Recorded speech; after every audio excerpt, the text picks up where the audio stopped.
to the 10 of us that are here, welcome. You braved the weather.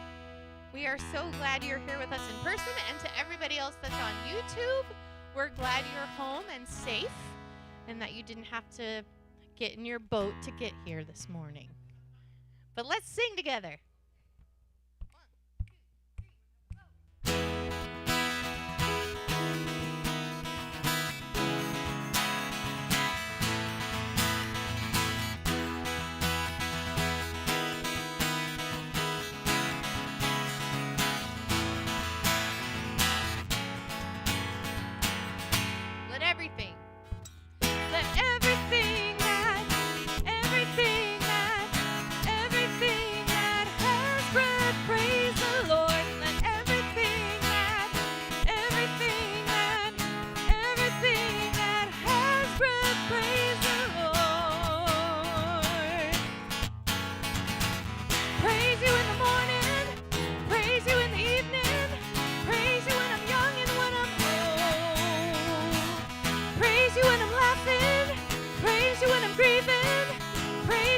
Season of the soul. If we could see how much you're worth, your power, your might, your endless love, then surely we would never cease to praise you. Let everything that has breath praise the Lord. Everything that has breath, praise the Lord.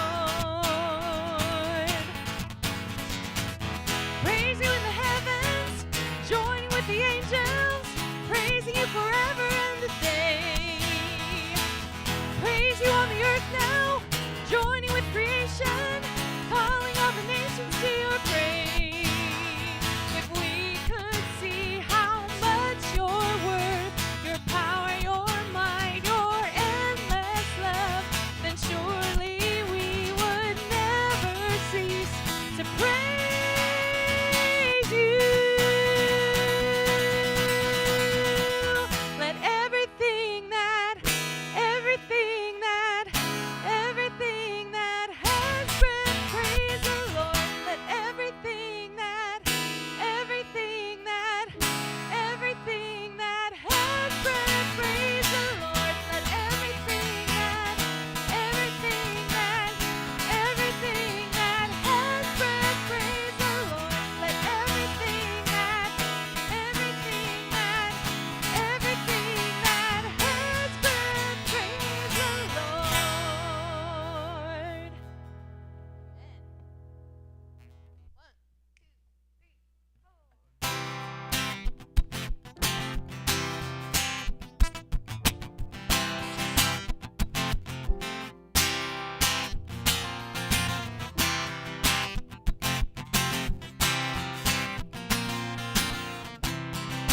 Your love is everlasting.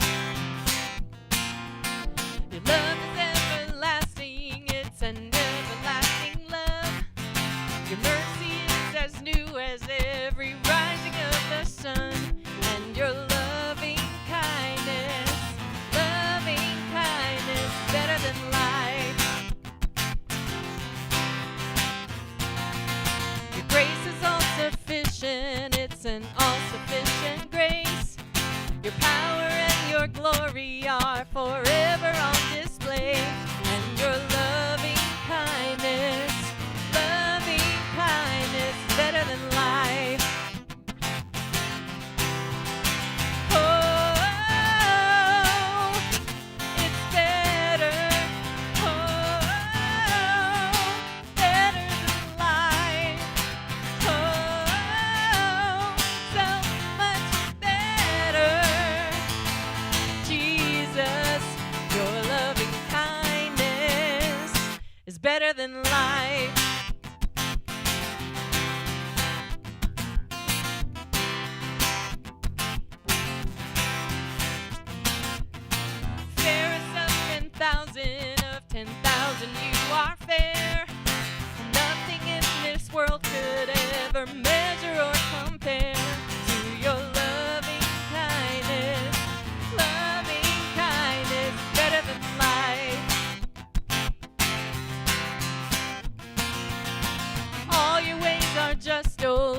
you're just in all your ways.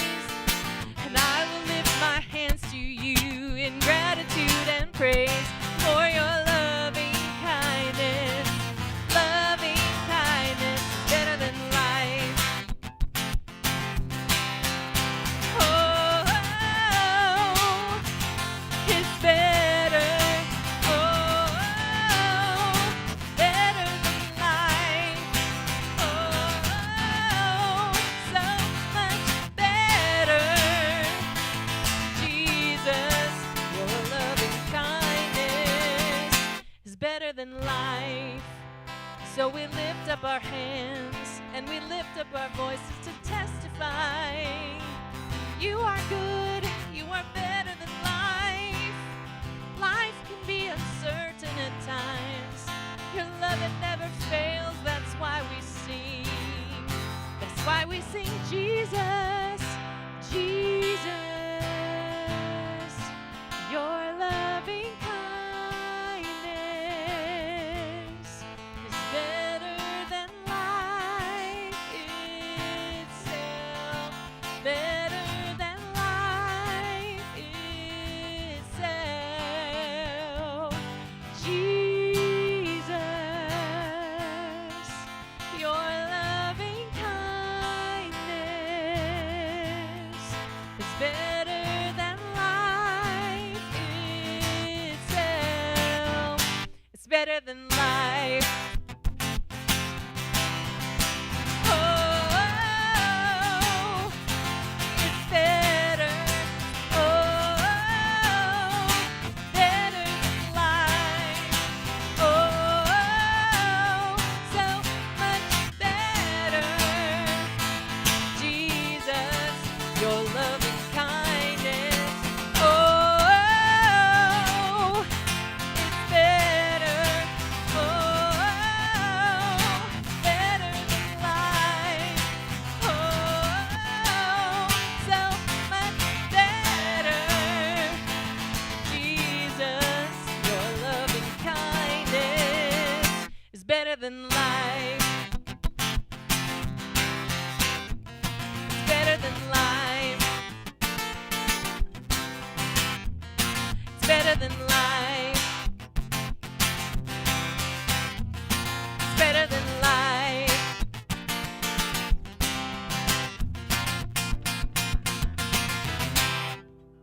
All right. Well, kids, those two kids over there, you're free to go. And everybody else, why don't you take a moment and say good morning to each other?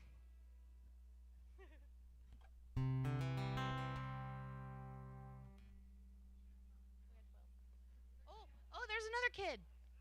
Sorry, I missed another kid. I guess Delaney counts. Delaney counts as a kid too. There's 4 kids.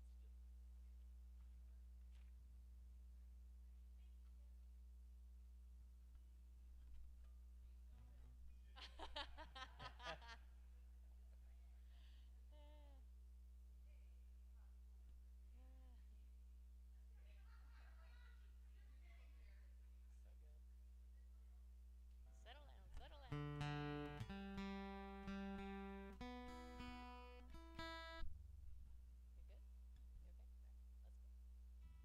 You okay?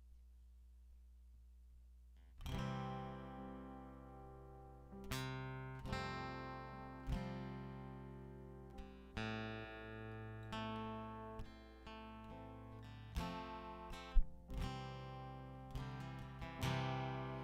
In the crushing, in the pressing, you are making new wine. In the soil I now surrender, you are breaking new ground. So I yield to you and to your careful hand. When I trust you, I don't need to understand. Make me your vessel. Make me an offering. Make me whatever whatever you want me to be. I came here with nothing but all you have given me.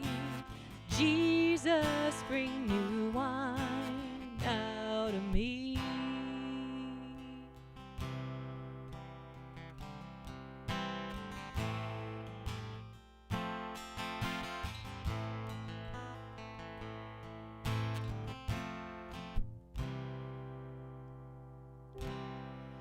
In the crushing, in the pressing, you are breaking new wine.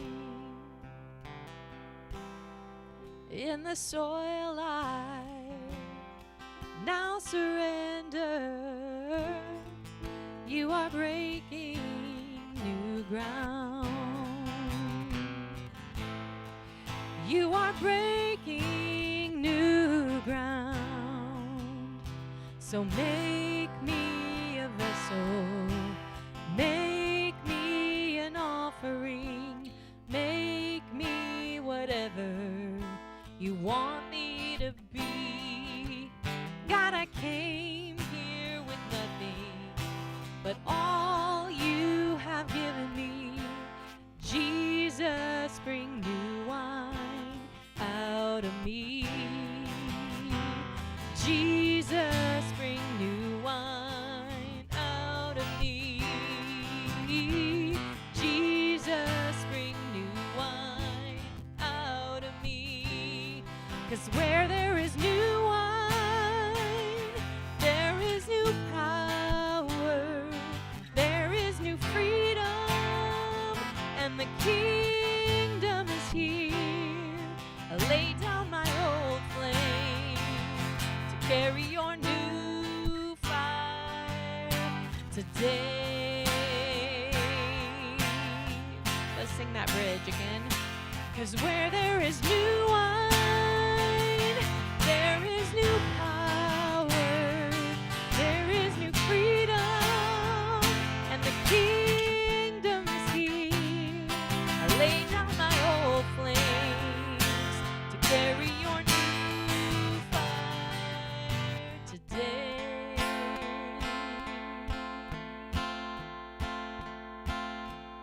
So make me your vessel, make me an offering, make me whatever you want me to be.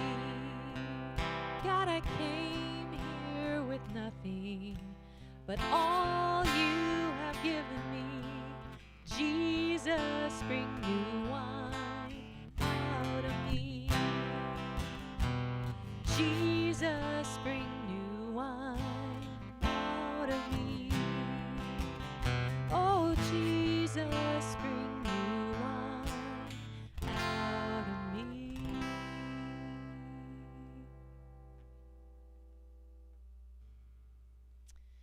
In order to make something new, we have to get rid of the old. And man, sometimes that's hard because the old can be comfortable and or familiar. And even though it's not great for us, it's still hard to let go sometimes, huh?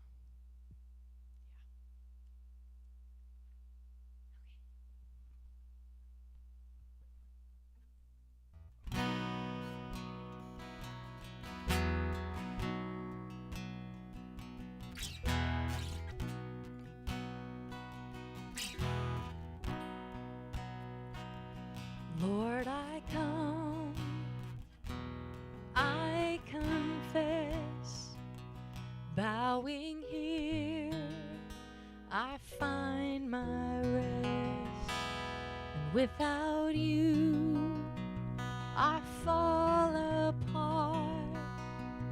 You're the one that guides my heart. Lord, I need you. Oh, I need you. Every hour I need you. My my righteousness. Oh God, how I need you.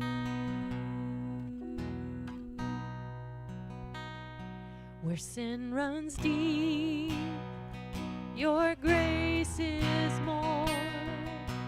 Where grace is found is where you are.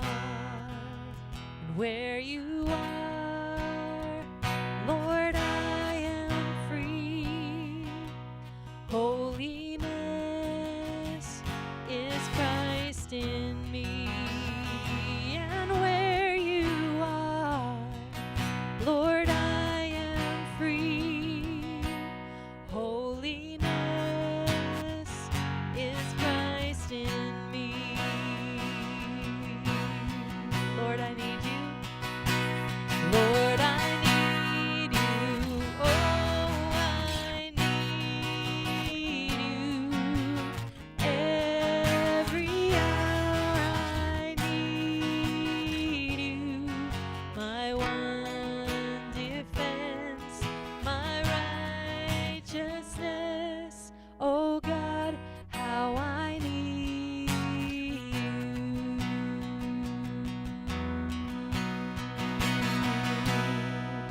So teach my song to rise to you when temptation comes my way. And when I cannot stand, I'll fall on you. Jesus, you're my hope and stay. When I cannot stand, I'll fall on you. Jesus, you're my hope and stay. Lord, I need you. Lord, I need you. Oh, I need you. Every hour I need you. My one defense, my righteousness. Oh God, how I need you. My one defense, my one defense, my righteousness. Oh God, how I need you.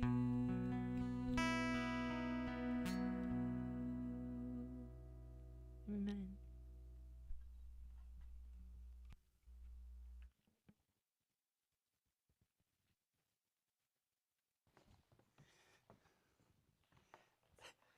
I was thinking that I think more people came during COVID than right now, don't you think?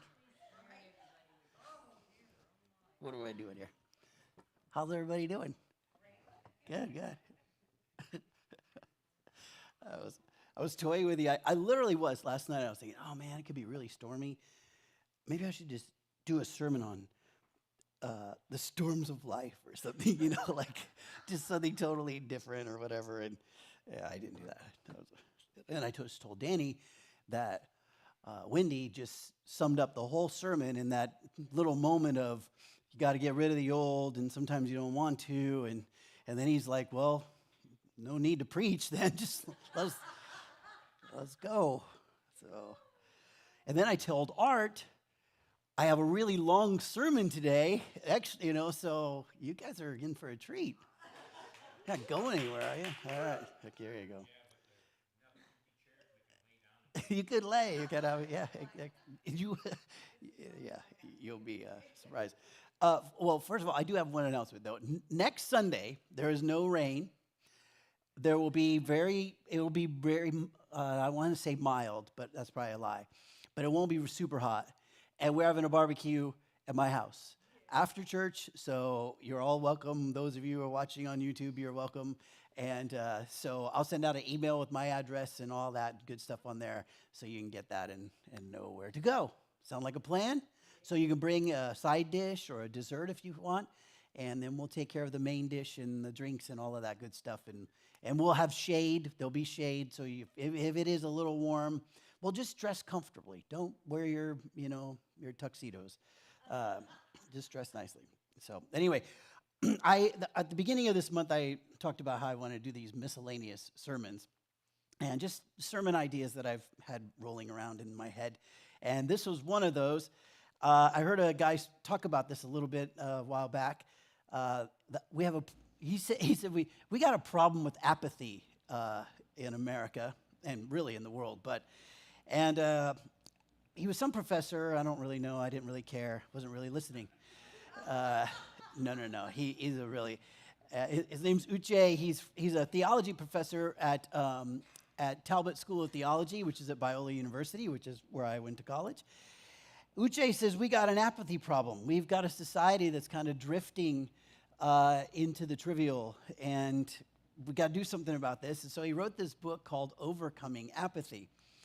And when I read it, I thought, yeah, this is happening. And you know the story of the frog in the kettle, that little story? It's kind of a sick story, but if you just throw a frog in a pot of boiling water, it just jumps right out, right? But if you set it in like lukewarm water or whatever, and then you turn up the heat, you can boil it to death and it won't even know it. Isn't that a great story? Anyway, it's terrible. But that's kind of what I feel like with the apathy thing. It's like we're just kind of used to it, and we don't really see it. And I hope that I can sort of point that out to us today, because it's an issue. Many years ago, another Biola student, a guy named Steve Taylor. Sean, do you know who Steve Taylor is? Just out of curiosity, no? No. He actually was a Christian artist in the 90s, and he was a fun artist. He was just a little unique, and he wrote a tongue-in-cheek song one time called "Since I Gave Up Hope, I Feel a Lot Better." And I thought that was a great line. He actually shot the music video at Biola that he did for the song, and one of the lines goes, "Life unwinds like a cheap sweater. Since I gave up hope, I feel a lot better." And I got to be honest with you, I have quoted that to myself so many times over the years. If you were here several weeks ago when we did we were looking at the parables of Jesus, and we talked about the Good Samaritan. Anybody remember this one? And Jesus tells a story about a guy who gets beat up, and he's robbed, and he's left for dead on the side of the road. But thank God, 2 religious leaders were coming by, and they saw him laying there struggling for life, and they kept on going. Yeah. For whatever reason, they ignored him. But fortunately, a Samaritan, the unlikely character, sees this victim and steps in and helps him. In that sermon, I asked the question, why did those religious leaders not stop? And I'm sure I said something brilliant, but But I did say this, I remember, maybe they just didn't care. Maybe they just didn't care. They just felt like, hey, not my turn. I'm not feeling it today. So they did nothing. In Uche's book, he points out how the television sitcom Seinfeld, you remember Seinfeld? Anybody remember what Seinfeld became notorious for? A show about nothing, right? A show about nothing. And it's a unfortunately wonderful example of the culture. I think it was, of course, one of the most popular shows on TV. Its final episode garnered like 76 million people watching that show. Half of which didn't understand it, and then the other half didn't like it. But anyway, you remember Seinfeld, right? Jerry, George, Elaine, Kramer, these unique set of friends who are just consumed with the trivial things of life and complain about every trivial little thing that's going on. A close talker. They got friends who are close talkers. Or I love the Seidler. The guy would always show up on the side of them, like, where'd he come from? And then they put Tic Tacs in his pocket so they would hear him coming, and just weird things. Or Frogger, if you saw that episode, when George wants to get his Frogger machine, or No Soup for You, right? We all know that line. But it wasn't really a show about nothing. It's a show about indifference. These guys cared about things, but they just didn't care about meaningful things like marriage or family, religion, social concerns. They had sort of this selective apathy going on. And the show's finale centered around this. The 4 friends, if you saw that finale, they see a guy getting carjacked a victim. And they make fun of him. In fact, I think there's surveillance footage of them making fun of him, and they're making fun and mocking him and so forth for who he was. And so they end up getting arrested for violating the Good Samaritan law of Massachusetts, a law requiring bystanders to help people in trouble. At the trial, witnesses are called, which are like all these characters from previous episodes whom they've mocked and made fun of for 9 years or more, right? And they're all called in to talk about how terrible these 4 people are. And they are found guilty for criminal indifference, which I find fascinating. The judge overseeing the case said to them, "I don't know how or under what circumstances the 4 of you found each other, but your callous indifference and utter disregard for everything that is good and decent has rocked the very foundation upon which our society is built." Whoa. And then Jerry and George and Elaine and Kramer are sentenced to 1 year in jail. And they go to jail, they sit right when they get in the jail cell, Jerry looks across at George. He's wearing a shirt that has a weird second button. And he says, "See, it's the second button." And that referenced the very first episode they ever did on Seinfeld. Nothing changed. Or should I say, really, nothing continued, right? These guys didn't learn a thing. In 9 years, they never grew. They never matured. They never got better. Nothing. They were apathetic. And apathy, of course, is nothing new. One of the opening stories of the Bible is Cain and Abel's story. And God tells Cain, he says, "Listen, you got to get your act together. You're a mess, basically. And if you don't, it's going to go bad. You're going to do something stupid and terrible." And he does, because he doesn't care. He doesn't get his act together. In our day, there's a social commentator, David Brooks. He just recently, like a couple weeks ago, wrote an article called "How America Got Mean." And he had a restaurant owner friend who says that almost on a weekly basis, he has to escort somebody from his restaurant because they're rude or crude. Don't care. He talks about how nurses are leaving their practices and their jobs because patients are becoming more and more abusive. And on it goes in various places. The loss of civility in our society is kind of epidemic. And I wonder if it doesn't relate to this issue of apathy. Maybe it's not that we really don't care about things like Seinfeld. It's just that we're not caring about meaningful things. We've become indifferent to that which is meaningful. Because there are important things in life, right? I mean, there just clearly are. There are important things we ought to care about. But somehow the discernment factor going on within the society and even within the church is not working like it should.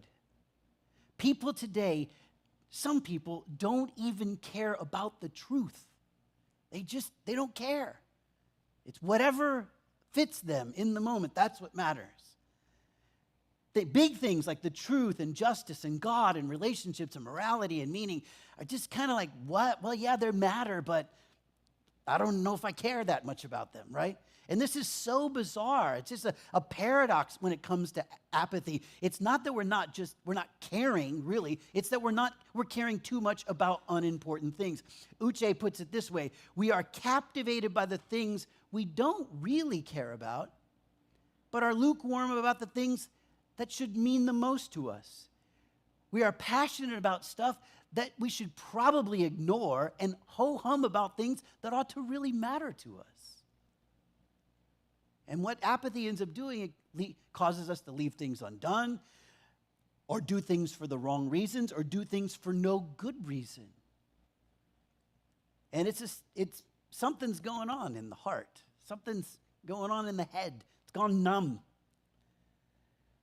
There's a Bible verse that says, "Fix your mind on these things, whatever's true, lovely, pure, admirable, excellent, praiseworthy." Think about these things. I wonder if we've gone numb to what is true and what is right and what is pure and what is lovely and what is admirable. Numb to what is excellent and praiseworthy. I mean, for heaven's sakes, just spend a few minutes watching the news, watching political pundits, most of which are numb to what is true and right and pure and lovely and admirable. We have gone from importance to the trivial, where we could, for a week, talk about a politician who's got toilet paper stuck on the back of their shoe walking around. For a solid week, just play that to death and tear it apart or whatever. But the bigger issues, nah. We're making a big deal sometimes about not very big deals. Now, this is not to say that there's not a place for entertainment, because there is. There's a place for pleasure. There's a place for trivial pursuit, all of that. It's just that apathy doesn't care about that.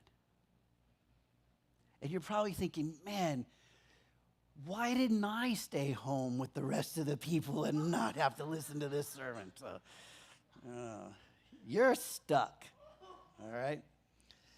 Anybody here ever heard of a book called Amusing Ourselves to Death? It's an older book. It was by a guy named Neil Postman.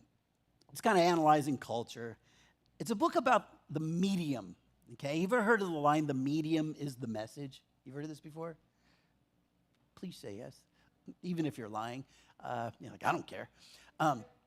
But it's the presentation sometimes that's really what we're centered around more than the content of the information, okay? So like the content is, content. It could be really good content or not so good content, but man, we got to make sure that the presentation is what really dazzles them, okay? And Neil Postman was writing about this. He was very concerned that we have become more enamored with the presentation than the actual content. Anybody ever heard of Don Henley? Okay, he's one of the Eagles, right? He wrote a song about this called Dirty Laundry. Anybody ever heard of that song? Give us dirty laundry, he writes. We got the bubble-headed bleach blonde who comes on at 5. She can tell you about the plane crash with the gleam in her eye. Give us dirty laundry, right? That's the idea. There's another great songwriter named John Foreman. Some of you have probably heard of, a lead singer for Switchfoot. He writes a song about this in a song called Selling the News. He says, when nothing is sacred, there's nothing to lose. When nothing is sacred, all is consumed. We're still on the air, so it must be the truth. We're selling the news. Postman's argument is that we become addicted to the amusement, that even if it's something serious, we have to dress it up. And he kind of contrasts two authors that are very concerned about the direction of humanity. Anybody heard of George Orwell? Right? George Orwell, Big Brother, George Orwell. He wrote about like man, we got to be careful of Big Brother. Big Brother's going to get us. Big Brother's watching you. Big Brother's in your pocket. Big Brother's here, there, whatever. Well, Postman says he contrasts George Orwell with a British philosopher named Aldous Huxley. And he writes this. Listen carefully, because this is so profound. He said, what Orwell feared were those who would ban books. And that's a legitimate fear, right? What Huxley feared was that there would be no reason to ban a book, for there would be no one who would want to read one. Orwell feared those who would be deprive us of information, and that's a legit fear. Huxley feared those who would give us so much information that we would be reduced to passivity. I'm overwhelmed by everything. It's too much coming at me. I don't care. Orwell feared that the truth would be concealed from us. Huxley feared the truth would be drowned in a sea of irrelevance. Orwell feared we would become a captive culture. Huxley feared we would become a trivial culture. And Postman you're going to love this. Postman is writing about this because he's trying to highlight the power that media has on us, its influence on us, because he was worried about going from print journalism to television. Imagine how he would feel today. His head would blow off, right? I mean, he'd be like, oh my gosh, right? Because he who controls the media controls the message, they say. But here's the deal. You and I have a lot of control over our media. We now can be so selective that we control what comes in and what goes out. And what goes out, we re-click, we repost, we retweet, and all that kind of stuff, right? And then we think everything that we have is important. It's got to be, posted and liked and shared and so forth. We're kind of like authors. I remember somebody saying about a particular author, and I thought this was funny, that this one guy doesn't have an unpublished thought, which is a fascinating thing to think of. And I feel like that with social media stuff, like, oh man, got to get that out there. Oh, I got to get that out there. I got to, and it's just on and on. Our whole life is kind of an unpublished thought, right? We're posting everything, and then everything is supposed to be treated with great value, equal value, and then we just become overwhelmed, can't discern the important from the trivial, can't discern the truth from the lies anymore. Here's the truth: not everything is important. Not everything should be treated with equal value. Not everything is extraordinary. Not everything is breaking news. I mean, it's so old, it's ridiculous, right? Not everything is awesome. Not everything is meaningful. Not everything happens for a reason. Some things are trivial. They just are. We should be able to recognize that. And some things are important. But apathy, tragically, cannot tell the difference, or doesn't want to, because it doesn't really care about what's right or true or what's admirable or lovely. What it cares about today, it may not care about tomorrow. What it says it values this morning, it may not value this evening. Way back in the 4th century, right around the time I was graduating high school, there was these Christian monks, right? And they identified several sinful practices. By the way, this was the trauma of my life. This right here, this sign on the thing. In the 3rd and 4th grade, maybe it was 2nd, I don't know, it's just trauma. I had to have they would sing. My teacher would go, hey, let's sing this morning. You ready, kids? Jimmy cracked corn and I'd be like, no, because I'm Jimmy, right? I'm cracking corn. I don't even know what this song means. And it took a lot of courage to put that on that screen, I just got to tell you. But Jimmy don't care no more. See, that's where it's going. Yeah. Anyway, this will fit right in. These monks, they said, we got some sins in life that are just destructive. And they narrowed them down to 7. Anybody want to take a guess at what they called them? The 7 deadly sins, right? By the way, show of hands, how many have filled up your punch card for the 7 deadly sins? Nobody. One person. Did you get a Dairy Queen Blizzard for getting your... Yeah, that's how... Can anybody tell me a sin on the list of the 7 deadly? Lust, gluttony, sloth. Oh, that's envy. Whoa, greed. That sounds good. That's enough. I think you missed anger, and that's it. Pride. Oh my goodness, that was the top one. Right, we got that one. But laziness or sloth is the one closely associated with apathy. Now, some people find the idea that laziness is on the list of 7 deadly sins. Like, really? How deadly could laziness possibly be? One person, in fact, wrote, if laziness was the original sin in the Garden of Eden, we'd still be in paradise. Nobody's going to do anything, right? But these monks, who are often referred to as the desert fathers and mothers, were very wise people, and they recognized that at the heart of laziness stands a destructive resistance, and it's a resistance to love. Jesus told us the most important thing you could do with your life is to love God with all your heart, soul, mind, and strength, and love your neighbor as yourself. Love is the most important thing, but laziness will often say, I don't feel like it. Not today. And laziness, inside laziness, is apathy. The desert monks looked at this apathetic nature and laziness as some sort of despairing resignation and a desperate escape. And I want to explore this with you just for a moment, okay? Because apathy can manifest itself as this hopeless resignation. Since I gave up hope, I feel a lot better, right? Hopeless, right? Like Eeyore, just resign myself to despair, right? And I was thinking about like addiction. In addiction is apathy. Like just a feeling I don't care. And it's wild like that. Maybe it's just the resignation to the substance. I can't beat this. I can't overcome this, so why even keep trying? There's a resignation there, you see. And apathy, along with laziness, kind of resides to not fight anymore, to just give in, give up, check out, don't care. And I was thinking, when we talk about COVID, sometimes people say my symptoms are I just feel fatigued all the time. Or the classic one is I can't taste or smell, right? I was like, that's apathy. I just don't care. I'm tired. I don't want to do it or whatever. I have no taste. I have no smell. That's apathy. And then I started thinking about a B.B. King song called The Thrill Is Gone, Baby. And I think that's apathy too, right? That's the resignation. Something is wrong, but not wrong enough to really want to change it.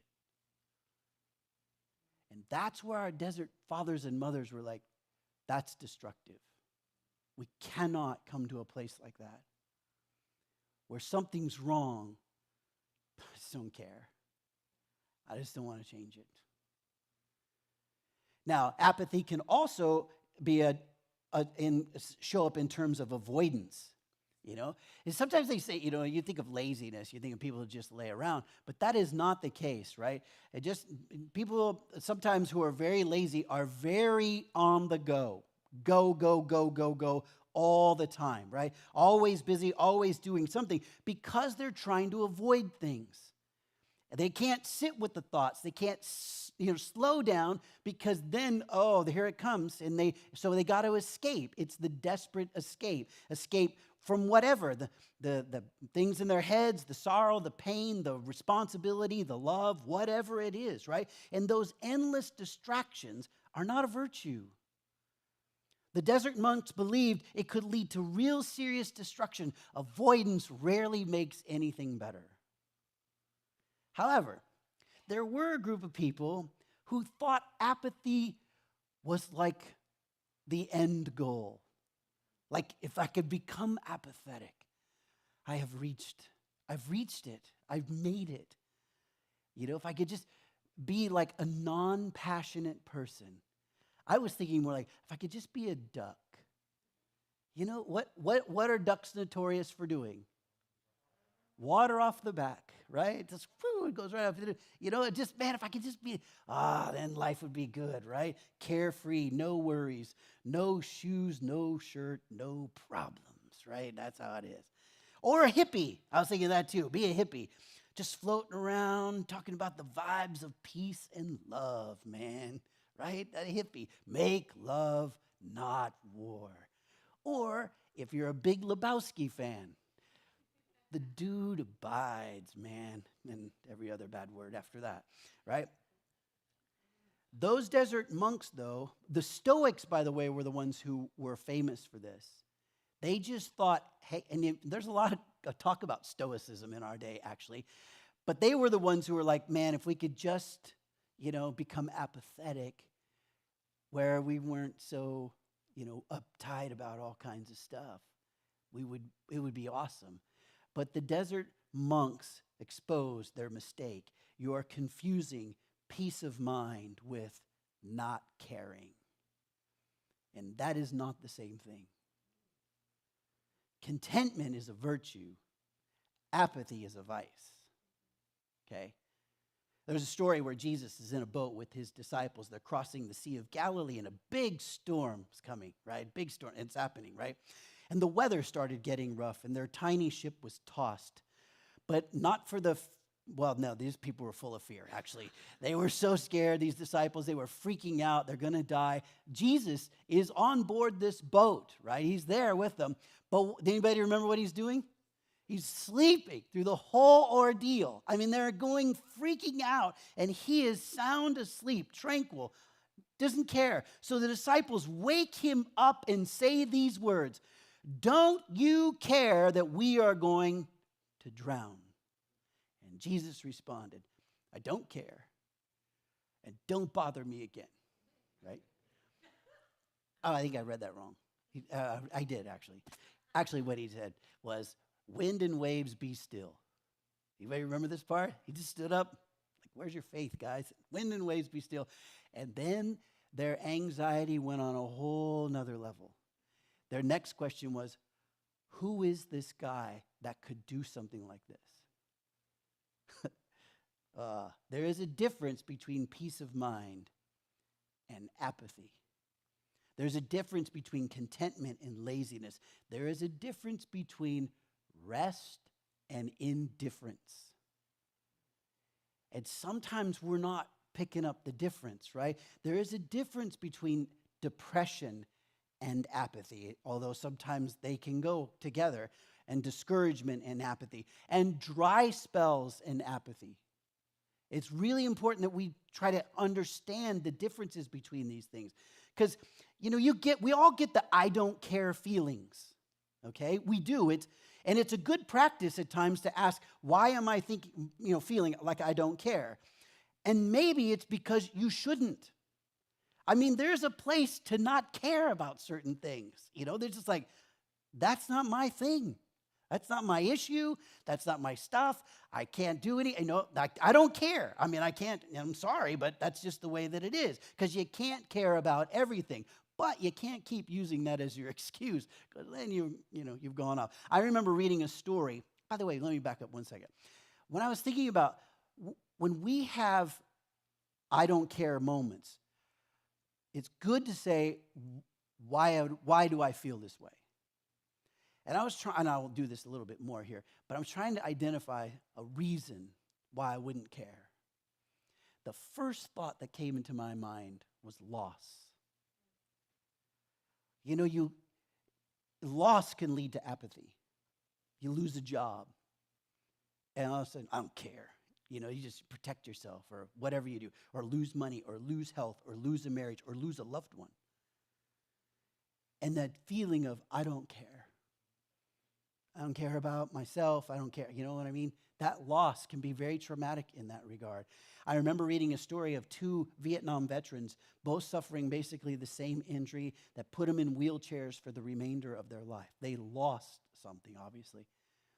One guy managed to kind of move on with a positive mindset. The other guy turned into Lieutenant Dan. You know what I'm saying? And that can happen. Major life changes lead to major attitude changes. I cannot tell you how many times I have tried to do something better in my own life only to have it go wrong, and I just throw up my hands and I'm mad at myself and I go, what's the point? I'm not going to do this anymore. I quit. I'm not doing it. I'm not good at it. I've quit. I'm not going to do it anymore, right? Years ago, I set a goal. This is so funny in hindsight. I set a goal. I was going to run a half marathon.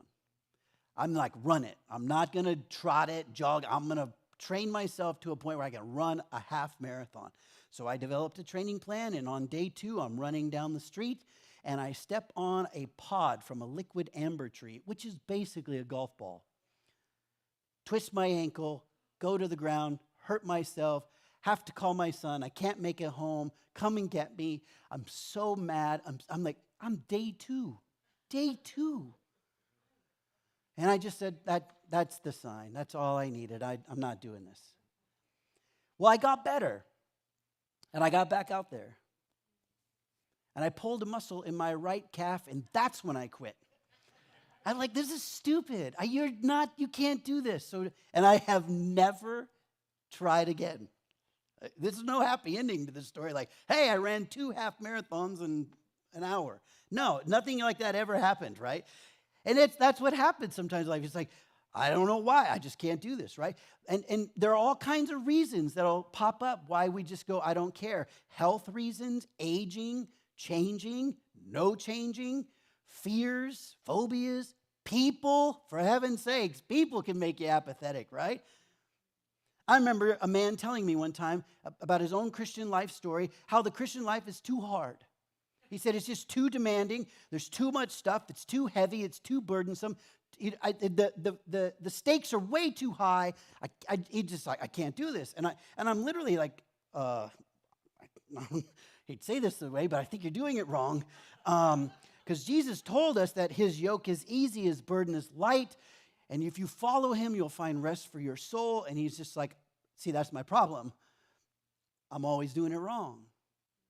And I can't, so I'm not trying. I don't want to do it anymore. And that man in that story is me. I was talking to myself that day, and that year, and that other year, and that other year. Right? I've had so many conversations with Jesus about this kind of stuff. You would be surprised, right? And I'll tell him, I don't feel like I'm making any progress here. And isn't that what we talk about in the church a lot when we talk about Jesus? We got to change. I'm the one talking about this stuff, right? I'm like, hey, the great commandment, love your God, love your neighbor. The fruit of the Spirit, love, joy, peace, patience, kindness.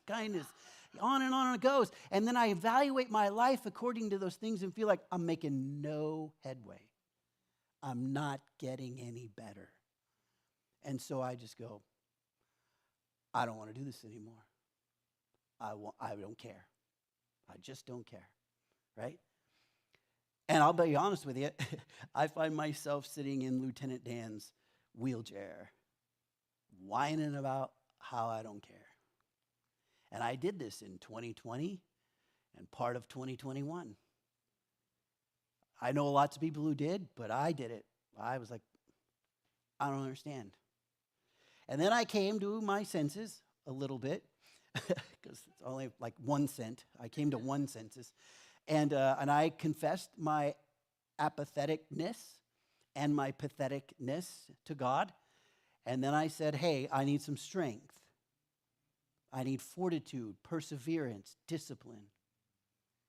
Help me. The desert monks talked a lot about apathy. It can be really destructive. And I was thinking, wonder why they would talk so much about this. And then it dawned on me, they live in the desert. Have you been to the desert? It's deserted out there. It's not man, you're in your head too much. It's too quiet, right? Got to have some distractions. And they felt this constantly. And imagine, these are people living in the 400s, 500s, 600s. I mean, they're not, they ain't got iPhones at their disposal and all that. They got none of that kind of stuff. And they're still like, man, somebody build a television, will you, so we can watch it. And so they came up with the name for the restlessness that they were experiencing. It's called acedia. And it just means like indifference or lethargy. One monk described his acedia this way: it leads us astray. It causes us to hate productivity. It also causes us to hate stillness, causes us to hate discipline, makes us lazy in our prayers, I love this line, brings an untimely desire for sleep, challenges our perseverance, causes us to ignore the scriptures, reject the Psalms, and just bask in sorrow. Now, these are people who love to study.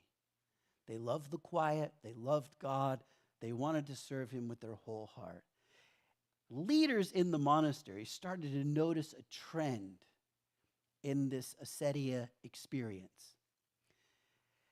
At midday, monks would often walk into the office and say, I can't do this anymore. I need to get out of here. Let me out of here, right? I can't take it anymore. I'm just restless about everything. They wanted to be distracted. They did not want to give their attention anymore to something important.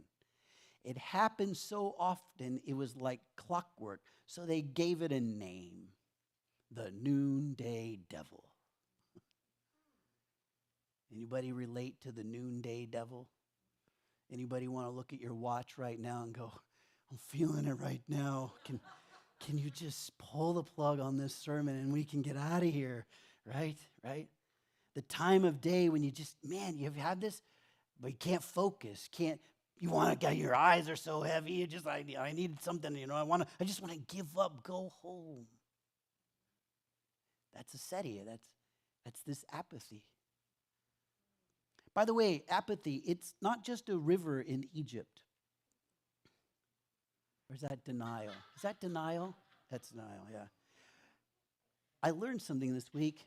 Denial, close cousin to apathy. See? No. So you'll remember that, I hope. Anyway, we're done. Well, we're not done. I got 2 minutes. We'll begin with these questions.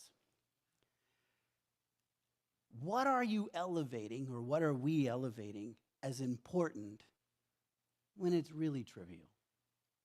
Like we're putting on the same level as importance. Or we could ask, how are we acting like Jerry Seinfeld and his friends? Complaining about everything as if it's all important when it's not. Do we really, really care about what is true, right, pure, lovely, admirable, excellent, and praiseworthy, and want to seek those virtues? Do we really want to seek the truth? Does the truth really matter to us? Or are we just lazy enough to not care? True, not true. Sounds true. Might as well be true. How might we confuse contentment and peace with laziness and apathy? And are we flooding ourselves with trivial things?